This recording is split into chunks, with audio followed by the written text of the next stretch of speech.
mobil yang mewah hingga harga miliaran. Sarungnya aja pun merek termahal. Pada kesempatan ini kami ingin menyampaikan permohonan maaf sebesar-besarnya.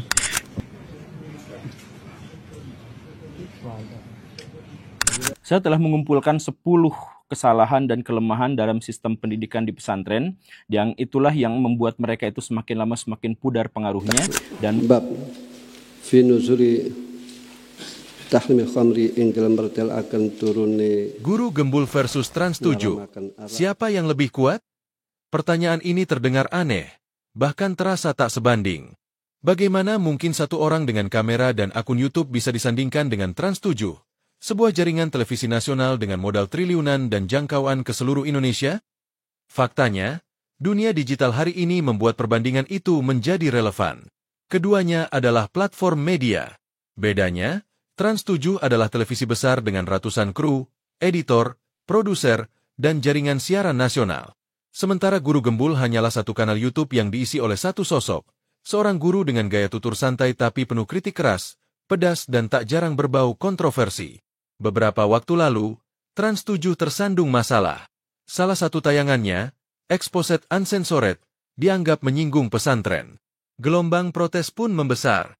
Akhirnya, Trans 7 meminta maaf. Bahkan pemilik City Corp, Hairul Tanjung, datang langsung ke Pondok Pesantren Lirboyo untuk menyampaikan permohonan maaf secara pribadi. Sebuah langkah-langkah, sekaligus menandai betapa besar pengaruh publik pesantren di Indonesia.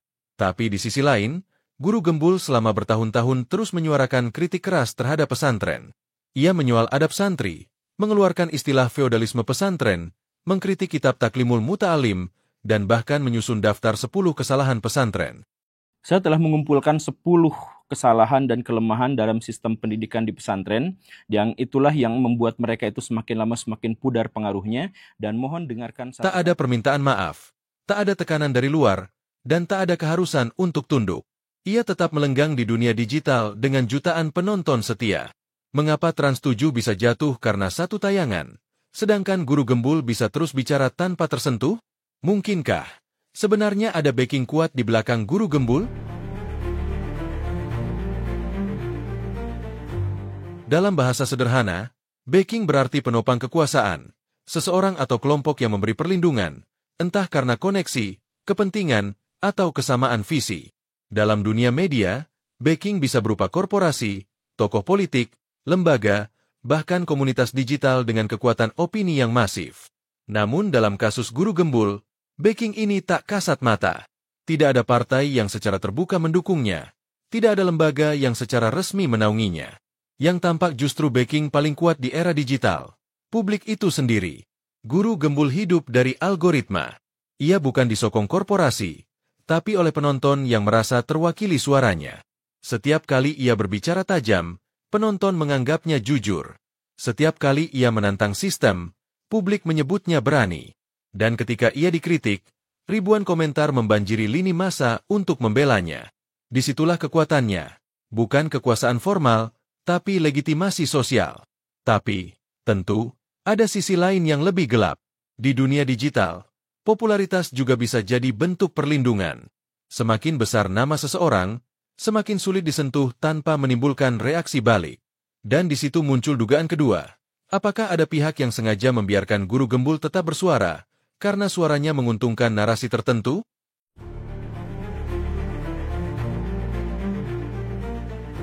Guru Gembul.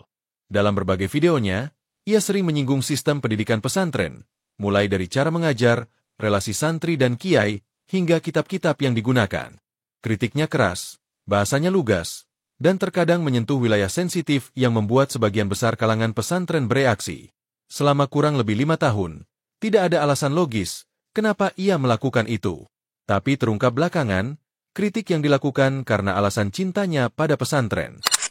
Saya tuh suka dan saya tuh tidak mungkin bisa tidak memuji pesantren. Karena pesantren itu disebut oleh Rick Clef misalkan sebagai awal mula tonggak sejarah modern Indonesia. Sebelumnya Indonesia klasik tuh zaman Hindu-Buddha, saya mohon maaf ya. Zaman klasik, zaman Hindu-Buddha, zaman Islam tuh zaman modern. Kenapa? Karena sejak saat pesantren ada, baca tulis itu masif ke seluruh masyarakat.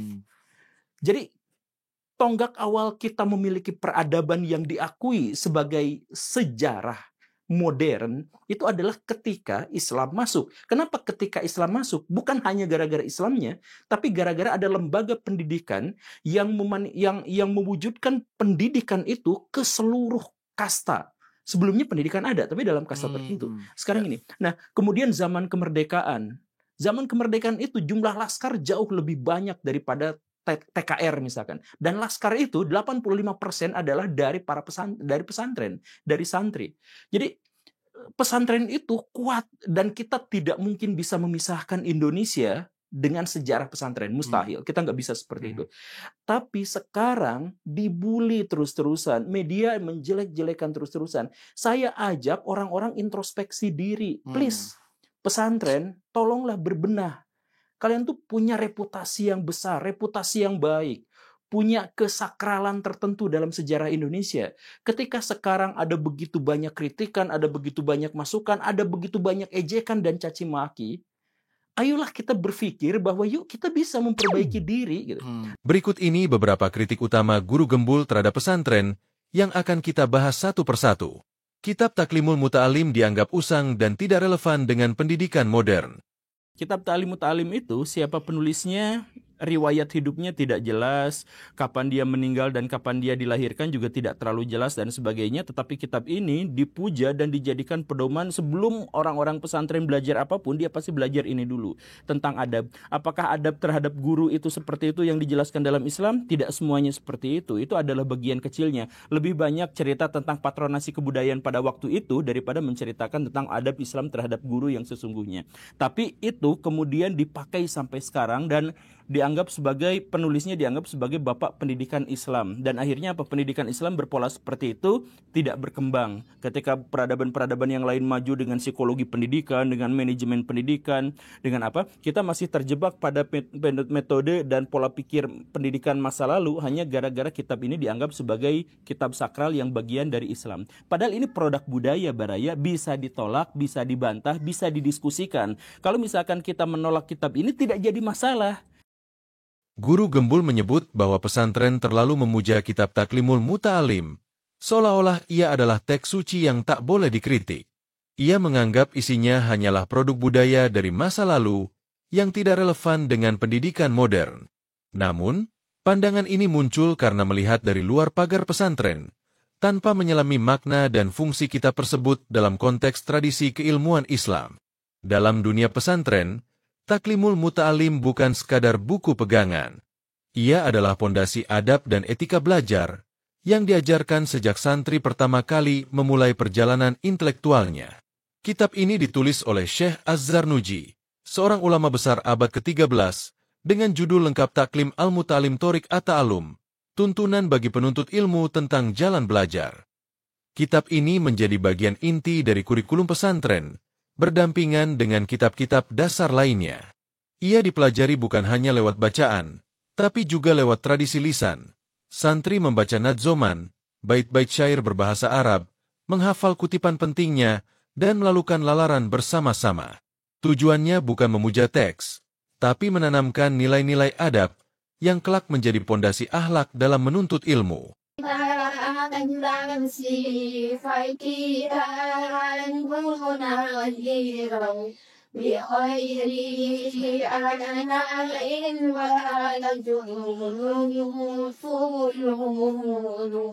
Secara garis besar, kitab ini terdiri dari 13 bab yang membahas seluruh aspek perjalanan seorang penuntut ilmu, dari niat, memilih guru, cara menghormati, hingga menjaga keikhlasan dan keberkahan ilmu. Ulama menegaskan, ilmu tanpa niat yang benar akan kehilangan manfaatnya. Ilmu bukan untuk pamer, bukan untuk mencari kedudukan, tapi untuk mencari ridho Allah dan kemaslahatan umat.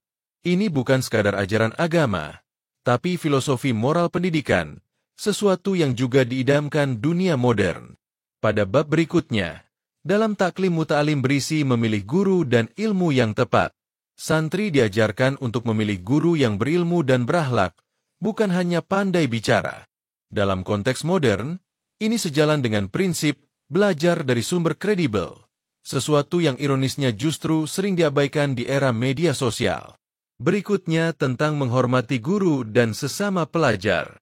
Rasa hormat bukan bentuk feodalisme, tapi cara menjaga keberkahan ilmu.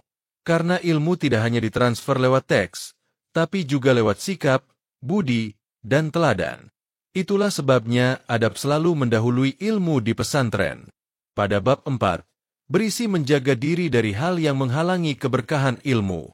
Misalnya, kesombongan, tergesa-gesa dalam berfatwa, atau belajar hanya demi perdebatan.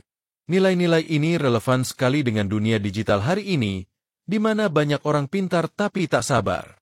Di dalam Taklimut Ta'alim juga mengajar tentang tawakal dan keikhlasan. Setelah berusaha, penuntut ilmu diajarkan untuk tidak sombong pada hasil.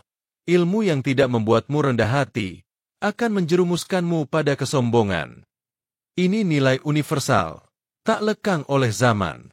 Dan satu hal yang perlu digarisbawahi, Taklimul Muta'alim bukan kitab yang disakralkan seperti mushaf Al-Quran, tapi dihormati karena fungsinya sebagai penuntun akhlak intelektual.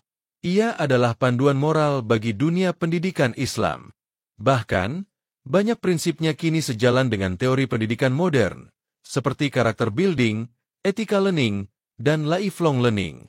Sementara guru gembul mungkin melihatnya sebagai produk budaya, pesantren memandangnya sebagai cermin nilai-nilai universal yang membentuk manusia beradab. Kitab ini tidak dimaksudkan untuk mengekang akal, tapi mengarahkan akal agar berilmu sekaligus beradab. Karena ilmu tanpa adab adalah petaka, dan adab tanpa ilmu adalah buta. Taklimul Muta'alim hadir bukan untuk membatasi berpikir, tapi agar manusia tidak tersesat oleh pikirannya sendiri. Satu. Yang pertama itu apa? Yang pertama itu adalah keengganan mereka untuk menerima kritik dan evaluasi, dan ketidakmauan mereka untuk introspeksi diri dan membangun masa depan. Ngaji dulu sana, kamu kan nggak ngerti, kamu kan bukan orang sini, kamu kan nggak punya sanad keilmuan dan sebagainya. Guru gembul menuding bahwa pesantren selalu menutup diri dari kritik. Katanya, setiap kali ada pihak luar yang mencoba memberi masukan atau mengoreksi, respons yang muncul bukan dialog, tapi kalimat seperti, ngaji dulu sana, atau, kamu belum punya sanad keilmuan. Sekilas, tuduhan itu tampak benar, tapi kalau dicermati lebih dalam, itu bukan bentuk anti kritik, melainkan cara pesantren menjaga marwah ilmu. Kritik dalam dunia akademik harus datang dari otoritas yang memahami konteksnya. Kalau seseorang ingin mengkritik tafsir Al-Quran, misalnya, ia harus paham bahasa Arab, ilmu tafsir, asbabun nuzul, hingga perangkat metodologinya. Tanpa itu, kritiknya bukanlah kajian, tapi opini pribadi. Nah, dalam konteks pesantren, ngaji dulu bukanlah bentuk pengusiran, tapi ajakan untuk berdialog secara ilmiah dan proporsional. Pesantren berangkat dari prinsip sanad, rantai keilmuan yang jelas, dari guru ke murid hingga bersambung ke ulama terdahulu. Maka, ngaji dulu, itu sama artinya dengan, pahami dulu jalur ilmunya sebelum menilai. Analoginya sederhana, orang yang belum belajar kedokteran tak bisa sembarangan mengkritik operasi jantung. Begitu pula dalam agama. Kritik boleh, bahkan perlu, tapi mesti disampaikan dari landasan ilmu, bukan dari sekadar selera atau rasa tidak suka. Selain itu, pesantren bukan satu suara tunggal. Ia adalah jaringan luas ribuan lembaga dengan corak, kultur, dan manhaj yang beragam. Maka, jika ada santri, ustaz, atau kiai yang reaksinya keras terhadap kritik, itu bukan berarti semua pesantren menutup diri. Kadang yang diserang bukan ilmunya, tapi kehormatan gurunya, dan dalam kultur pesantren, adab lebih dulu daripada debat. Dengan kata lain, pesantren tidak anti kritik, pesantren hanya ingin kritik yang berilmu dan beradab. Nah, ini kelemahan pesantren yang kedua yang sama fatalnya, yaitu apa? Mereka justru tidak mengajarkan pola pikir dan kecerdasan nalar, mereka justru memusuhi itu. Guru gembul menilai bahwa pesantren gagal membangun nalar kritis dan logika berpikir ilmiah. Katanya, santri hanya diajarkan untuk menerima, bukan mempertanyakan. Mereka hafal kitab, tapi tak memahami konteks, tunduk pada otoritas guru tanpa ruang berdiskusi. Dengan kata lain, menurutnya, pesantren mencetak penghafal, bukan pemikir. Tapi, lagi-lagi, disinilah guru gembul keliru memahami benak atau isi dari cara berpikir pesantren. Nalar pesantren bukan nalar bebas, tapi nalar beradab. Pesantren tidak pernah anti nalar. Justru sejak dulu, pesantren adalah tempat logika dan ilmu mantik diajarkan, yakni ilmu berpikir sistematis.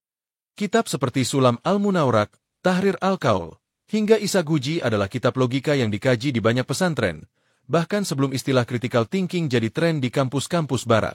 Bedanya, nalar di pesantren tidak liar, tapi berpagar adab dan iman. Tujuannya bukan sekadar mempertanyakan segalanya, melainkan menata cara berpikir agar tidak sombong terhadap kebenaran. Pesantren ingin santri berpikir jernih, tapi juga tahu kapan harus berhenti ketika logika bertemu wilayah wahyu. Bukti paling konkret bahwa pesantren mendidik nalar adalah forum Bahsul Masail.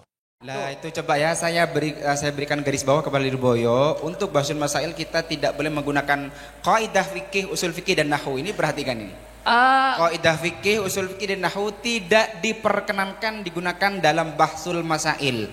Kita butuh referensi yang ibarah sharihah, oke? Moderator pun tidak diperbolehkan memahami ibarat dengan usul fikih, dengan kaidah fikih. Saya menggunakan seakan-akan moderator itu memahami lafaz al-adu itu tidak mencakup terhadap perempuan ataupun anak kecil. Itu kan moderator juga seperti itu. Enggak, semua musyawirin. Artinya apa bedanya kami dengan moderator? Kalau kami dilarang menggunakan pemahaman seperti itu adalah semua musyawirin. Moderator pun juga menggunakan teori ini seperti kesalahan itu.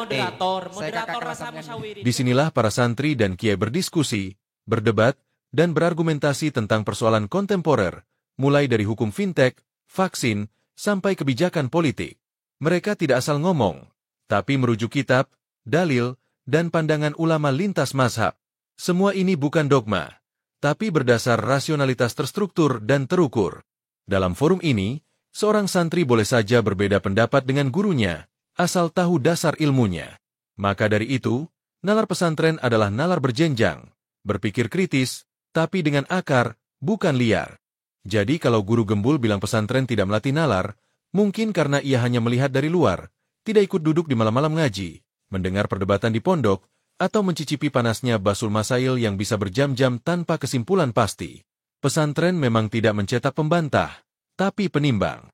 Tidak mencetak pemberontak, tapi pembelajar. Itu mereka tuh mengabaikan ilmu pengetahuan. Mereka itu sekuler. Mereka tuh menganggap bahwa kimia itu ilmu duniawi. Mereka menganggap matematika itu adalah ilmu duniawi gitu. Kan mereka tuh nggak ngerti bahwa matematika itu yang menciptakan dan merumuskannya itu adalah ulama-ulama. Mereka nggak tahu bahwa kimia itu yang mencetak itu adalah ulama gitu. Guru gembul menilai bahwa pesantren terlalu terjebak pada masa lalu, terlalu memuja kitab klasik, dan tidak akrab dengan ilmu pengetahuan modern. Katanya, para santri lebih sering dijejali doktrin ketimbang diajak membaca data. Lebih lanjut, ia menuduh pesantren menjadi lembaga sekuler terselubung, karena memisahkan antara ilmu agama dan ilmu dunia. Tuduhan yang terdengar tajam, tapi tidak sepenuhnya berdasar. Memang benar, pesantren menjadikan kitab-kitab klasik, kutub al-Turats, sebagai inti kurikulum. Tapi bukan karena fanatik buta terhadap masa lalu, melainkan karena pesantren sadar bahwa Turats adalah sumber fondasi moral dan metodologi berpikir Islam. Tanpa akar itu, ilmu akan tercerabut dari nilai. Kitab seperti Ihya Ulumuddin atau Al-Jurjaniyah bukan sekadar teks lama, tapi warisan epistemologi, cara berpikir, yang sudah teruji berabad-abad. Mengabaikannya demi modernitas sama saja memotong pohon dari akarnya. Justru pesantren hari ini banyak yang menggabungkan Turats dengan riset kontemporer. Ada pesantren yang punya laboratorium sains, pusat studi digital, bahkan startup berbasis santri. Ini bukan nostalgia masa lalu, tapi cara menjaga nilai lama agar tetap hidup dalam dunia baru. Guru gembul sering menekankan pentingnya data, riset, dan pendekatan empiris. Dan betul, Islam pun menekankan pentingnya ilmu berbasis bukti. Ikra, bacalah, bukan sekadar hafal. Tapi pesantren mengajarkan satu hal yang sering hilang dari pendidikan modern, etika dalam membaca data. Bahwa data tanpa iman bisa menyesatkan, dan logika tanpa moral bisa merusak. Pesantren tidak menolak sains. Hanya saja, pesantren tidak ingin sains menjadi agama baru. Dalam tradisi Islam, ilmu adalah sarana untuk mengenal Tuhan, bukan alat untuk menyainginya. Itulah sebabnya pesantren menolak dikotomi antara ilmu agama dan ilmu duniawi. Ironisnya, ketika guru Gembul menuduh pesantren sekuler karena memisahkan dua jenis ilmu, ia justru gagal melihat bahwa pesantrenlah yang paling konsisten menolak sekularisme. Sekularisme berarti memisahkan agama dari kehidupan, menyingkirkan Tuhan dari ruang publik.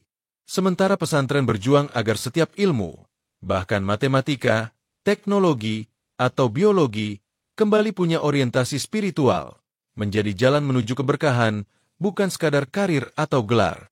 Jadi kalau pesantren lebih hati-hati dalam menerima pengetahuan modern, itu bukan tanda ketakutan, tapi bentuk tanggung jawab epistemik. Pesantren ingin memastikan, ilmu baru boleh diterima, asal tidak menggerus nilai lama yang menjaga manusia tetap manusia. Kritik guru Gembul terhadap pesantren, tentang tradisi, adab, pola pikir, hingga struktur keilmuan, memang menggema. Dan harus diakui, sebagian dari kritik itu lahir dari keprihatinan yang sahih, tentang mutu pendidikan, tentang keterbukaan wacana, tentang perlunya pesantren beradaptasi dengan zaman. Namun, masalahnya bukan pada niat mengkritik, tapi pada cara dan pemahaman terhadap dunia pesantren itu sendiri. Pesantren bukan sekadar lembaga pendidikan. Ia adalah ekosistem nilai dan laku hidup. Ia tidak hanya mengajarkan apa yang benar, tapi juga bagaimana menjadi benar. Bukan hanya tentang nalar, tapi tentang adab, kesabaran, dan kebeningan hati. Hal-hal yang seringkali tidak terukur dengan data dan statistik, tapi nyata dalam kehidupan santri. Guru Gembul, dalam banyak pandangannya, melihat pesantren dari luar pagar.